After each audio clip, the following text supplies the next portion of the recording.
ہم لوگ نے کل منافقین کے بارے میں کافی کچھ جانا کہ کس طرح سے ہم کو معاشرے میں منافقین کو پہچاننا ضروری ہے.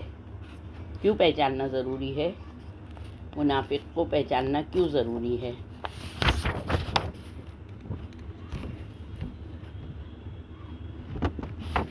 ہاں، ہم لوگ بتا سکتے ہیں کیوں ضروری ہے؟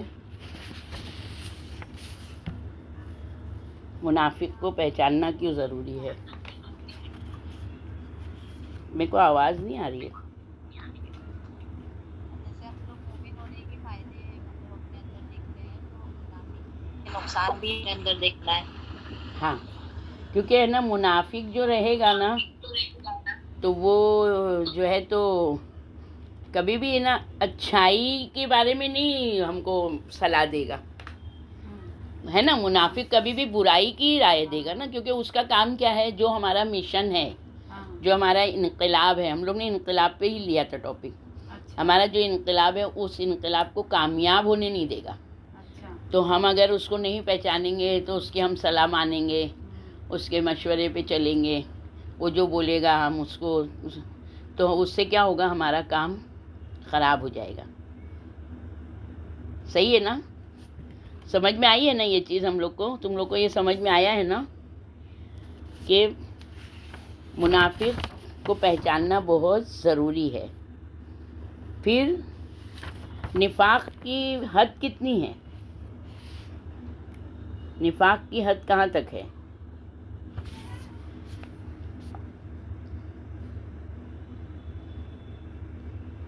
کتنی ہے نفاق کی حد؟ اس کی کوئی لمٹ نہیں ہے. نفاق کی کوئی لمٹ نہیں ہے. اور علی علیہ السلام نے اپنے خطبے میں بھی یہ کہا ہے. میری آواز تم لوگ کو آ رہی ہے نا؟ ہاں، یہ جو میں نے کل مولا علی کا جو خطبہ پڑھا تھا، تو یہ خطبہ نہج البلاغہ کا خطبہ نمبر 194 ہے، 194. تو جب ہم لوگ کو ریفرنس معلوم پڑے نا تو تھوڑا سا نہج البلاغہ میں ہم لوگ اس خطبے کو پڑھیں، 2-3 بار دیکھیں، سنیں. تو امام نے کیسے ہے نا ایک ایک جملے میں پورا منافق کو کس طرح سے 8-10 لائن میں پوری طرح امام نے اس کو سامنے رکھ دیا ہے کہ ہم کو کس طرح سے ان کے ساتھ رہنا ہے، اور منافق رہتے کیسے ہیں، کرتے کیا ہیں منافق. تو یہ ساری چیزیں منافقین کے بارے میں، کیونکہ منافق وہ ہوتا ہے کہ جو خود بھی گمراہ ہے اور دوسروں کو بھی گمراہ کرتا ہے.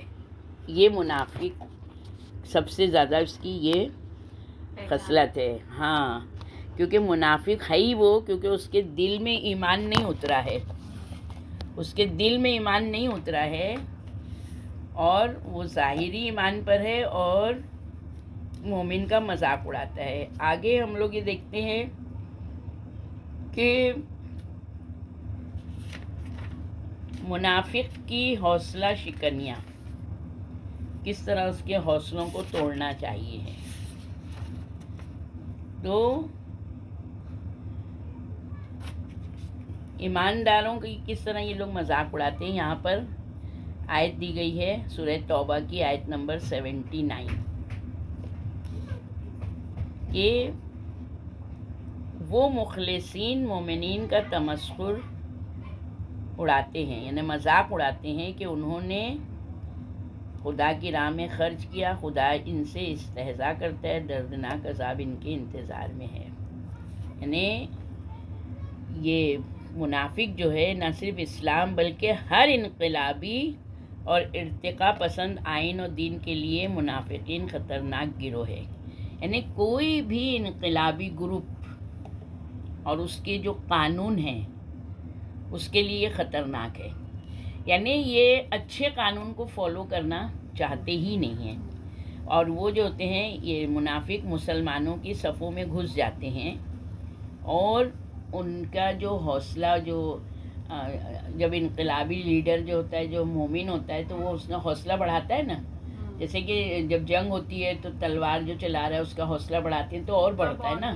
ابھی ہم لوگ جو پروگراموں میں گیم وغیرہ دیکھتے ہیں تو کوئی ہار رہے تو اس کو آواز دیں گے تاکہ اس کا حوصلہ بڑھے. تو اس طرح سے انقلابی لیڈر جب اپنے لوگوں کے حوصلہ بڑھاتا ہے نا تو یہ کیا کرتا ہے، کوشش کرتا ہے، موقع کی تلاش میں ہوتا ہے کہ کس طرح اس حوصلے کو ان کو توڑ دینا ہے، ان کو پست کر دینا ہے. یعنی اس کے سوچے کہ نا برائی کے لیے وہ اپنے دماغ کو کیسا استعمال کرتا ہے.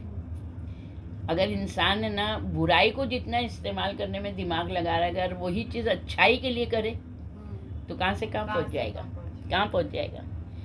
کبھی سچے مومنین کا اس پر بھی مذاق اڑاتے ہیں کہ وہ جو تھوڑا سا پیسہ، ابھی مومن اس وقت کے تو مومن بہت ہی غریب تھے، تو رسول اللہ نے کیا کرتا ہے کہ تم لوگ افطار کراؤ، افطار کرانے کا اتنا اتنا ثواب ہے. تو ان لوگ نے کیا کرتا کہ رسول اللہ ہماری حیثیت نہیں ہے. تو رسول اللہ نے کیا کرتا، اگر تمہارے پاس ایک کھجور ہے تو آدھی تم کو، آدھی سے افطار کراؤ، تم کو اللہ وہی ثواب دے گا، کیونکہ اللہ جانتا ہے کہ اس انسان کے پاس کتنا ہے. جس حساب سے انسان کے پاس ہوتا ہے نا تو اس حساب سے وہ خرچ کر رہا ہے. تو کافروں کے پاس دولت بہت تھی، وہ جب دیکھتے تھے نا مومن اتنا سا خرچہ کر کے بہت خوش ہو رہے ہیں تو وہ ان کا مذاق اڑاتے تھے. مگر مومن کیا مومن یہ جانتا ہے کہ اللہ نے مجھے اتنا دیا ہے اور اس کا حکم ہے کہ تم اس کا جو بھی تم کو اللہ نے دیا اس کے لیے خرچ کرو. تو وہ بغیر ریاکاری کے، بغیر دکھاوے کے وہ اللہ کی راہ میں خرچ کرتے تھے، تو کافر ان کا مذاق اڑاتے تھے. تو اللہ نے یہ کہا کہ یہ مذاق اڑا رہے، ان کے لیے میں نے بہت زبردست عذاب طے کر کے رکھا ہے. تو کبھی کبھی یہ اپنی خفیہ میٹنگوں میں جو چھپ کی میٹنگ کرتے تھے تو فیصلہ کرتے تھے کہ رسول خدا صلی اللہ علیہ وآلہ وسلم کے اصحاب سے مالی امداد کلی طور پر منقطع کر دیں. یعنی ان کو ہے نا کبھی پیسے سے ان کی مدد نہیں کریں. کافروں کا یہ بولنا تھا کہ کبھی بھی ہے نا جو رسول اللہ کے صحابی ہیں ان کو ہے نا پیسے سے ان کی مطلب پاور مت دو، کیونکہ ان کو معلوم ہے ان کے پاس پیسہ آئے گا تو یہ اللہ کی راہ میں خرچ کریں گے تو ان کو ثواب زیادہ ہوئے گا. اور آپ سے الگ ہو جائیں جیسے سورہ منافقون، یعنی جب ان کو پیسے کی ضرورت پڑے تو ان سے اپنے آپ کو کنارے کر لو. اور یہ چیز ہے نا انسان جب بہت تکلیف میں ہوتا ہے اور جب بہت اچھا دوست ہوتا ہے اور اس سے جب وہ اپنے یعنی بتاتا ہے کہ مجھے اس وقت اتنی کی ضرورت ہے تو جو سچا ہوتا ہے نا وہ اس کے لیے کوشش کرتا ہے کہ اس کو مدد کرنے کی. مگر جو ہے نا ایسے ہی سراسری ملتا ہے نا وہ بہت سے بہانے کر دے گا، وہ اس کی مدد نہیں کرے گا. اور بلکہ جب وہ پیسہ جب بات آئے گی نا تو اب اس دن سے اپنے دوستی کو کیا ہے نا کمتی یعنی دوری کر لے گا، دوری اپنے اختیار کر لے گا. یہ منافق کی پہچان ہے. یعنی یہ ہم لوگ عام زمانے میں بھی دیکھتے ہیں جب ہمارے پاس ایسا انسان کا یعنی وقت آئے کہ جب ہم پر مصیبت آئی اور اس نے اب ہم سے پیچھا بھی چھڑایا اور ہماری مدد بھی نہیں کی تو پھر ہمارے کو ان کے ساتھ کیسے رہنا ہے؟ ہاں بس ایسے رہنا ہے کہ ہم نہ لڑائی ہے اور نہ ہماری دوستی ہے. ایسے یعنی کیونکہ دیکھو انسان کو ایسے انسانوں سے الرٹ ہو کے رہنا ہے، لڑ کے نہیں رہنا ہے، الرٹ ہو کے رہنا ہے. ایسے ہی سورہ منافقون کی آیت نمبر 7 اور 8 میں بتایا ہے، وہ کہتے ہیں کہ رسول اللہ کے ساتھ جو لوگ ہیں ان سے مالی امداد منقطع کر لو تاکہ وہ آپ کے گرد و پیش سے منتشر ہو جائیں. جان لو آسمان و زمین کے خزانے خدا کے لیے، لیکن منافق نہیں جانتے ہیں. ابھی ہم تم کسی کی مدد کریں گے تو کیا اس کی مدد ہوگی؟ ایسا ہے ہی نہیں. اگر اللہ چاہے گا تو اس کی مدد ایسی جگہ سے کرے گا کہ جہاں سے اس نے تصور بھی نہیں کیا ہے. بولے زمین اور آسمان کے خزانے اللہ کے ہیں اور اللہ جس کو جو عطا کرنا چاہے کوئی روک نہیں سکتا. اللہ کو کوئی منع نہیں، کسی کو حق نہیں ہے کہ اللہ تو اس کو اتنا دے رہا ہے ہم کو نہیں دیا ہے. تو اور یہ جو بول رہے ہیں کہ رسول اللہ کی اصحاب کی مالی امداد نہیں کرو، تو مالی امداد اگر کافر کرتے تو ہی مالی امداد ہوتی ہے، ایسا نہیں ہے. رسول اللہ کی مالی امداد کس نے کی بہت سب سے زیادہ؟ جناب خدیجۃ الکبریٰ. ایسی مالی امداد کی کہ اللہ نے ان کے صلب سے ایسی بیٹی دی کہ جو سیدۃ النساء العالمین، اللہم صلی علی محمد. یعنی اتنی پاک بی بی اور ایسی ماں کے شکم میں تو ظاہر سی بات ہے اس ماں میں کچھ ایسی ہی باتیں تھیں جو اللہ کو بہت پسند تھی اور اللہ نے جناب سیدہ کی ماں کے صورت میں ان کو چنا. جیسے جناب مریم کو چنا، جناب مریم سے زیادہ مرتبہ جناب سیدہ کا ہے، تو سوچو وہ شکم کتنا پاک ہوگا کہ جس شکم میں جناب سیدہ کا نور رہا ہے وہ کتنا ہے۔ پھر کبھی یہ فیصلہ کرتے ہیں کہ جنگ سے مدینہ واپس پہنچنے پر ہم سب اکٹھا ہو کر مناسب موقع کو دیکھ کر مدینے سے ان کو نکال دیں گے، اگر ہم مدینے کی طرف پلٹ گئے تو عزت والے ذلیلوں کو باہر نکال دیں گے۔ یعنی ان لوگ یہ سوچتے ہیں کافر کہ ہماری عزت ہے، اور مومن کیا ہے، ابھی مومن ایمان لائے ہیں، ہم ان لوگوں کو مدینے سے باہر نکال دیں گے۔ ایسے بہت سے موقع آئے تھے، مگر اللہ نے وحی کر دی، تو رسول اللہ اگر گئے باہر مدینے سے تو علی علیہ السلام کو چھوڑ کے گئے، اگر علی علیہ السلام گئے تو رسول اللہ مدینے میں رہے۔ تو انہیں ہر طرح سے یہ لوگ کیا کرتے تھے، بہانے بناتے تھے، اور بہانے بنا کے جیسے رسول اللہ کہہ رہے ہیں یہاں جہاد کے لیے جانا ہے، یا رسول اللہ ابھی بہت گرمی ہو رہی ہے، یا رسول اللہ ابھی میرا فلاں بیمار ہے، یا رسول اللہ یہ موسم ابھی صحیح نہیں ہے، یعنی ایسے ایسے بہانے کرتے تھے منافق کہ ہم جنگ میں نہیں جائیں۔ اب جب ہم جنگ میں نہیں جائیں گے تو جو مومن مرد گئے ہیں جنگ میں، کیونکہ جوان مر جاتے تھے، تب ان کی بیوی کو، ان کے بچوں کو ہم ان کو نکالیں گے گھر سے باہر اور قبضہ کر لیں گے، ان کا مال لوٹ لیں گے۔ ان لوگ کا یہ نظریہ رہتا تھا، ان کی ایسی پلاننگ رہتی تھی۔ تو پھر سخت مشکل میں نہ رسول اللہ کو چھوڑ دیتے تھے وہ لوگ، تو ان کو یہ بھی ڈر نہیں رہتا تھا کہ یہ ہمارا راز اگر کھل گیا تو کیا ہوگا، کیونکہ جب انسان کہتے ہیں نا کہ اگر ہم کو اپنے آپ کو پہچاننا ہے کہ ہم کتنے اللہ کے فرما بردار ہیں، ہم کتنے اللہ کی اطاعت کرتے ہیں، تو ہم اپنے آپ کو اکیلے میں جانچیں کہ ہم اکیلے رہ کے کتنا ہم اس کے قانون پر عمل کرتے ہیں، اکیلے رہ کے کتنا ہم گانے سنتے ہیں، کتنا ٹی وی دیکھتے ہیں، کتنا ہم لوگوں سے چیٹنگ کرتے ہیں، یہ سب اکیلے والے کام ہے نا۔ تو اگر انسان اکیلے رہ کے ان گناہوں سے محفوظ ہے تو اس کو اللہ کا خوف ہے، وہ مومن ہے۔ سمجھ میں آ رہی ہے چیز نا؟ تو انسان ہمیشہ، تو اب اگر مومن ہے نا اکیلے میں بھی ڈرے گا کہ نہیں بھائی اللہ کی اطاعت ہے، اللہ کی نافرمانی نہیں کروں گا، تو یہ جب انسان ہے نا ایک گناہ کرتا ہے تو اس نے دیکھا کسی کو نہیں مان پڑا، دوسرا کرتا ہے، تیسرا کرتا ہے، اب اس کو گناہ کرنے کی عادت ہوئی۔ اب جب گناہ کرنے کی عادت ہو تو اس کو گناہ ہی نہیں لگتا ہے۔ اب کیا ہوتا ہے کہ گناہ اس کا لوگوں میں سر عام ہو جاتا ہے، یعنی وہ خود ذلیل ہوتا ہے، گناہ کرنے کی بنا پر وہ ذلیل ہوتا ہے۔ اب وہ لوگوں کو کہے، اور لوگ مجھے احساس کرتے ہیں تو نے ایسے کام کیا، تو منافقین اس طرح ذلیل ہوئے، یعنی اپنی پلاننگ میں پاس نہیں ہو پائے۔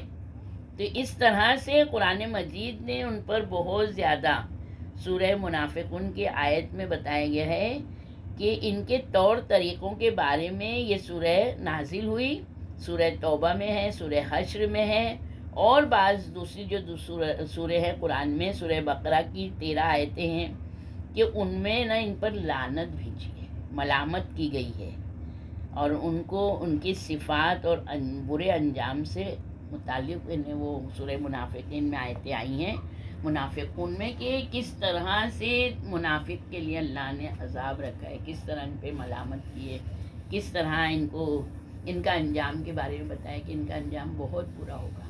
دیکھیں جنت اور جہنم، جیسے موت ایک بار ہے نا، کہ جنت یعنی ایک بار ہماری نجات اگر ہو گئی، ساری گھاٹیاں پار ہو گئی، سب ہو گیا، بھلے وہ 3 لاکھ سال لگے، مگر اس کے بعد میں جو ہمیشہ کی زندگی ہے تو پھر وہ زندگی میں موت کبھی نہیں آئے گی۔ جنت اور جنت کی نعمتیں ہیں، ایسا نہیں ہے کہ آج ہم کو یہ نعمت مل گئی کل نہیں ملے گی، جیسے دنیا میں ہم لوگ دیکھتے ہیں نا کہ آج ہمارے پاس بہت ہے کل کچھ نہیں ہے، آج ہم نے دال چاول ہی کھایا تھا دوسرے دن ہم کو بریانی آ گئی، آج ہم نے بھاجی روٹی کھائی تھی تو دوسرے دن ہمارے لیے ایسی چیز آئی جو ہم چاہ رہے تھے کھانے کے لیے۔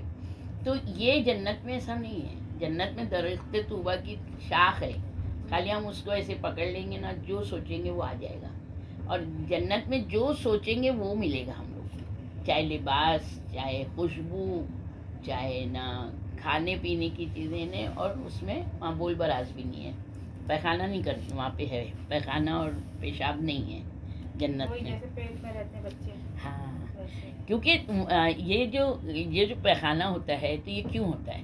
یہ مادہ ہے نا. پورا غذا جو ہوتی ہے تو غذا کا جو مین چیزیں ہوتی ہیں تو غذا وہ عرق نکال کے اس سے خون بنتا ہے. تو جو فضلہ ہوتا ہے وہ پیخانہ ہے نا. تو جنت میں تو ہر چیز پیور ہے نا, ہر چیز پیور ہے, تو وہاں پہ کوئی فضلہ ہی نہیں نا, تو پھر پیخانہ کیسے ہوگا؟ اچھا, پھر اب آیا منافق کے لیے پوائنٹ, وجدان کو دھوکہ دینا. سب سے پہلی چیز یہ دیکھیں کہ وجدان کیا ہے. کوئی بتائے گا وجدان کیا ہے؟ وجدان میں نے بتایا تھا.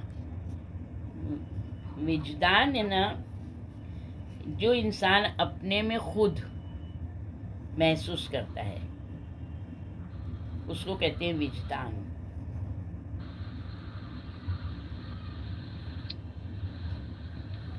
کوئی بتائے گا؟ بچوں میں بتاؤں کیا؟ ہاں, وجدان کس کو بولتے ہیں؟ بچوں آواز آ رہی ہے میری؟ ہاں, آپ نے بتائی تھی نا کہ بہت زیادہ جب ہم لوگ کہیں دور گئے ہیں اور ہاں. بہت پیاس لگ رہی ہے ہم کو, جب جو انسان جو ہے مومن ہے, جو اسلام لایا ہے اور اپنے یعنی اس کا بھی اظہار کر رہا ہے اسلام کا, تو وہاں کے اوپر جو ہے تو اس وقت میں ہم لوگ یہ کہیں گے کہ بھئی یہ انسان مومن ہو گیا ہے. انہیں ان کے عقائد کے سلسلے میں جستجو تفتیش ہم نہیں کریں گے. مگر دوسری طرف منافقین کے منصوبوں کی نگرانی کا کام تھا. یعنی ایک مومن پتہ چل رہا ہے یہ مومن ہے, ایک غریب آدمی ہے, وہ بولا نہیں بھائی میں جو میرے رسول اللہ کہہ رہے میں مانوں گا, جو رسول اللہ نے کہہ دیا میں اس کے, تو ہم نے مان لیا.